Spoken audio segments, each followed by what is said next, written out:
What's up guys?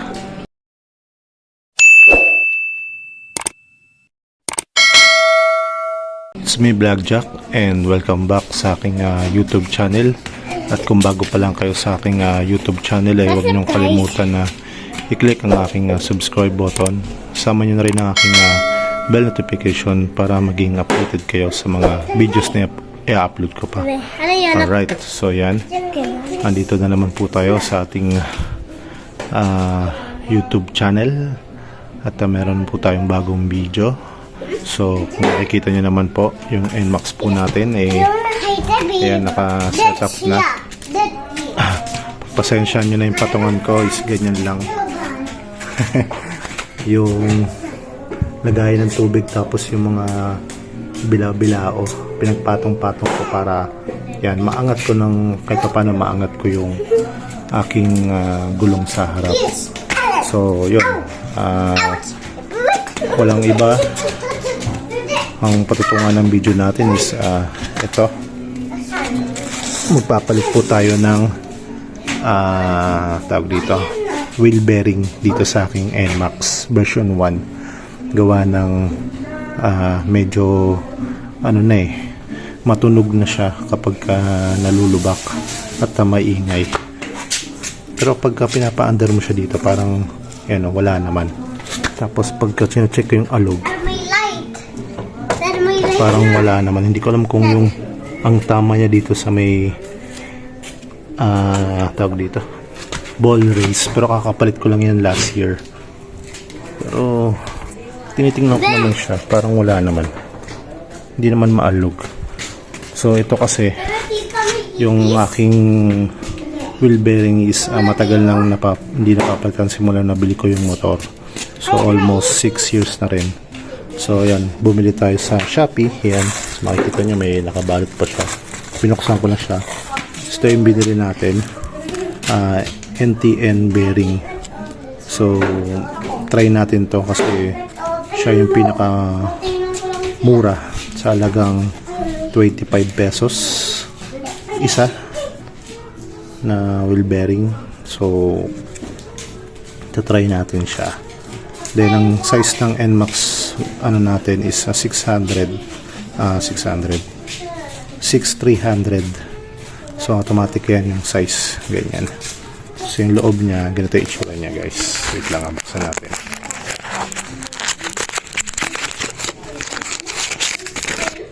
Ayan. So ayan, ganyan siya. Actually nabuksan ko na siya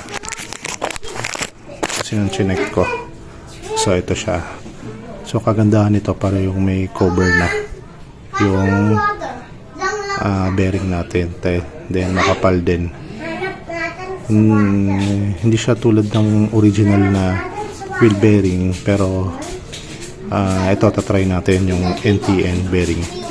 So ito mamaya ito alam ko may grasa na to, pero syempre mamaya lagyan natin, punuin natin siya. Ayan o, 6,300. So yun, dalawa yan binili ko. Ayan, kasi kabilaan yan. So para yung papalitan na natin.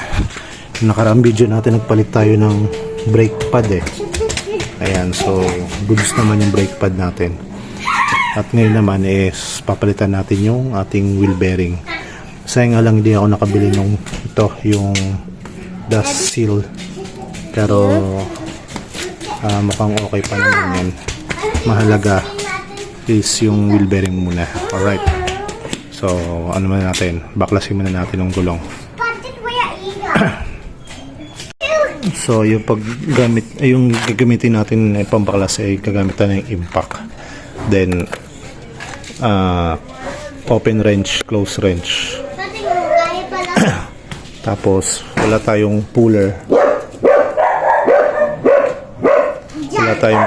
Kaya mano-manong pukpok tayo sa pagtanggal ng bearing. Alright, so mamaya na lang pakita ko sa inyo kung paano yun. So yun guys, nabaklas na natin. So ito siya. Itong sensoring natin, wala tayong special tools para pantanggal nito.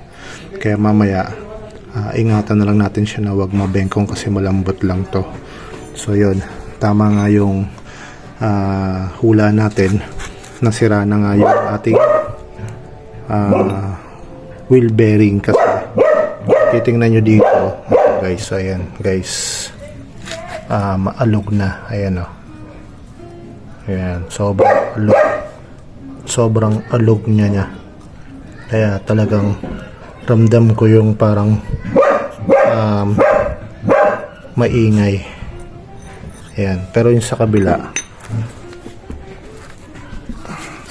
naman, ayan, patungan natin.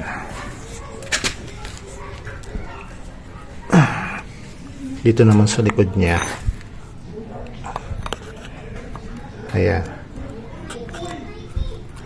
wala pang alog, pero palitan na rin natin gawa ng, syempre matagal na rin yan. So yun, tanggalin muna natin tong tawag dito, dust seal.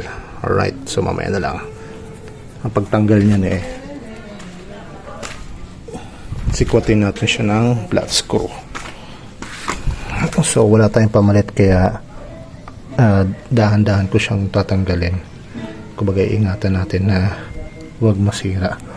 So dinukot ko siya sa pinaka ilalim, tapos saka ko siya pwersay na pataas.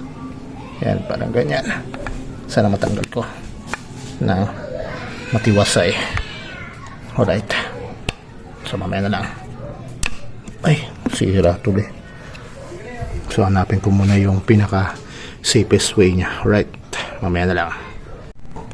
So after 6 years guys, ganyan na yung itsura nung aking tawag dito bearing. Ayan, talagang sira na siya at talagang wala na. So kailangan na natin siyang baklasit talaga. Alright, so yan, medyo pahirapan ang pagbaklas nito guys. Alright, so tara, baklasin na natin. Alright, so yun guys, natanggal na natin. Ayan siya, ayan. So gamit lang ng pagpukpok dito sa, ayan, ganyan. So tinatansya ko lang dyan, ayan, ayan. Tapos saka ko siya pupukpukin para matanggal. So parang ganito guys, wait lang.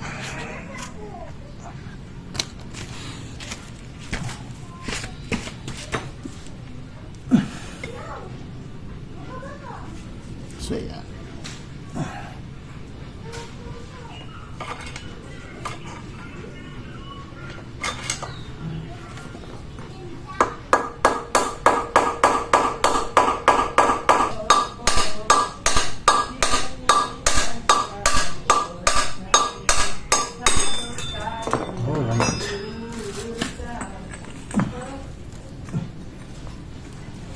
Ayan guys, ayan, tanggal na siya pareho. Ito naman matibay pa siya, problema ayan, tuyot na. Maganda yung quality nito kasi parang meron siyang bakal yung ganito, pero yung kabila wala, open lang, kaya ito yung una nasira. So yan, so ilalagay na natin tong tawag dito, yung bearing na nabili natin. So pareho lang ng size yan, ayan, kasukat yan, yan ang size niyan. Ang size nito is 630, 6300. So pang NMAX. So ilalagay natin yan dyan mamaya. Alright, so yan, mamaya kabit na natin to. So yun guys, kung mapapansin nyo, ang una ko talagang tinanggal yung banda dito. So sa likod ako nung una nagsimula. Tapos yung huli is pag natanggal na to, is dito na. Kasi kung titingnan nyo, ang sa loob niya para siyang cone shape, kumbaga pa triangle, paliit na ganun. Kaya kapag nilagyan siya ng spacer, ito is sumasakto yung bakal natin. So ito, linisan lang natin to, then ikabit na natin yung mga timbago. Tapos ito, re-repack natin ng grease para talagang mas matibay siya. Alright, so tingnan natin kung gaano siya itatagal. So lagyan natin siya ng grease para matibay siya. So buksan lang natin to. Pagkatapos ibabalik natin. Yan. So yan, konti lang kasi yung meron siya. Okay. Yan, so yan, okay naman. Tapos lagyan natin para mas lalong siyang maging smooth.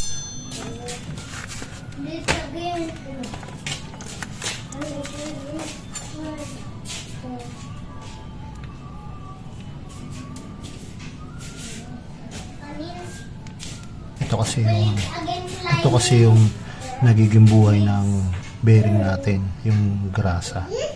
So high temp to. Kaya sigurado matibay siya. Tapos balik natin yung takip. Ayan.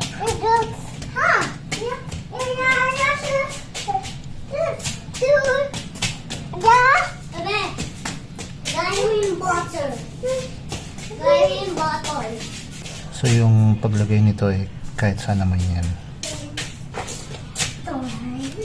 Ayan. Pantay din natin.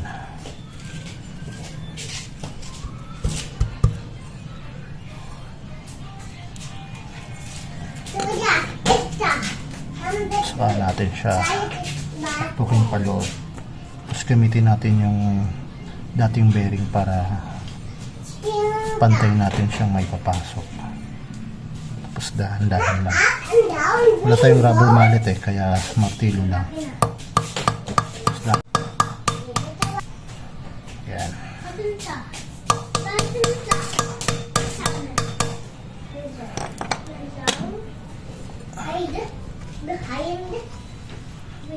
Sagad natin siya sa pinakadulo. Kuwalan tayo ng mas malaking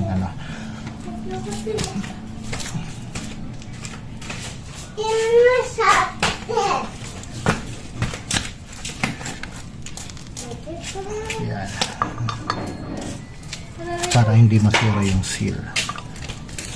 Texturin pa natin sa ilalim para hindi masira itong mags.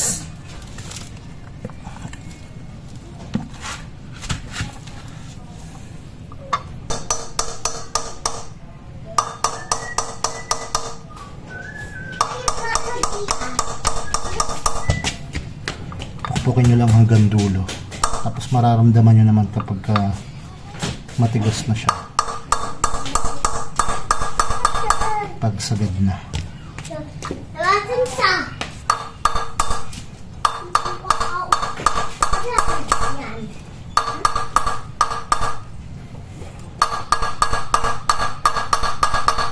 Yan. Yan, sagad na siya.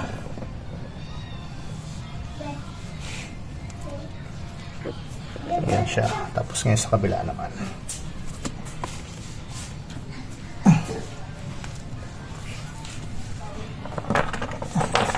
Kailangan pa hindi ma-damage to. So ito yung tatak ng bearing ko. Ulitin ko ulit. NTN bearing. Halagang 25 pesos isa. Then size 630 polytonic para hindi makalimutan. Tapos gaya nung unang nilagay ko, lagay natin pareho ng re-repack natin pareho na grasa para matibay siya.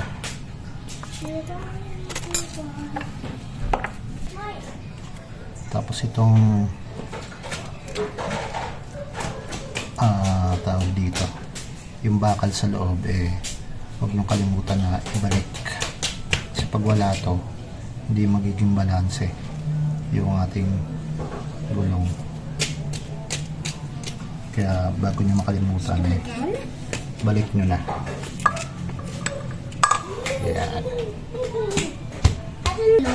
Sabi natin magiging itsura niyan. Uy! Yan yung ano, spacer niya. Kaya sumasakto pa rin sa center dahil sa loob niya palit pa-cone siya. Ay, may pen tayo. Pen.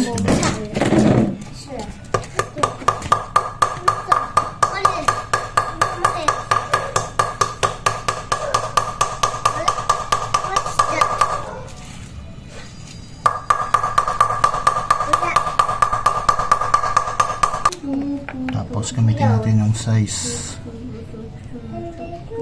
24 para ilubog ng gusto.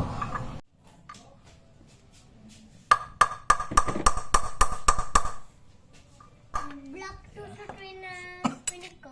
Pag okay na, Black na may yan. So, balik na natin yung mga Ano yan, Bebong? kumay na. Ano ba yun? Alin? So, balik na Lo, natin. may mumu.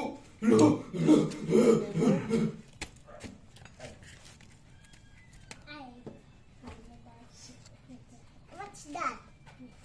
Doon. Ayan, doon. Doon. Ako. So, balik na natin yung mga dust seal. Hindi ata din.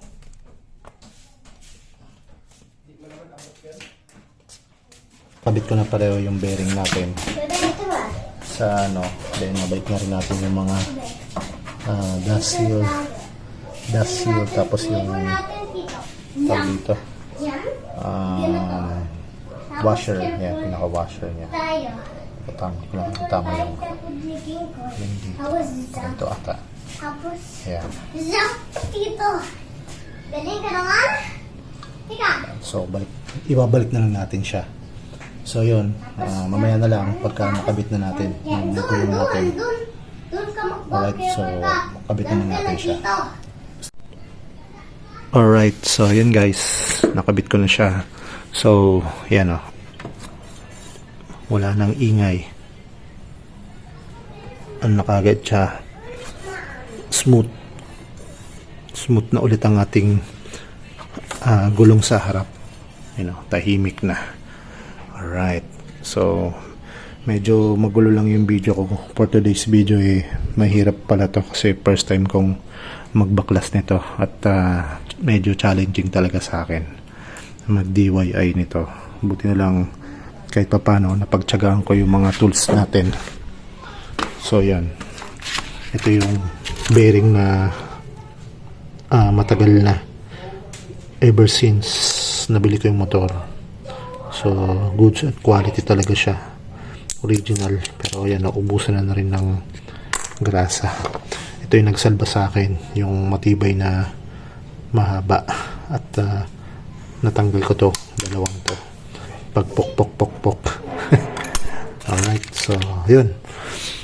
So kung nandito pa kayo sa video na to, maraming salamat sa pagsubaybay. So hanggang dito na lang ang ating video. Always remember, ride safe, peace out.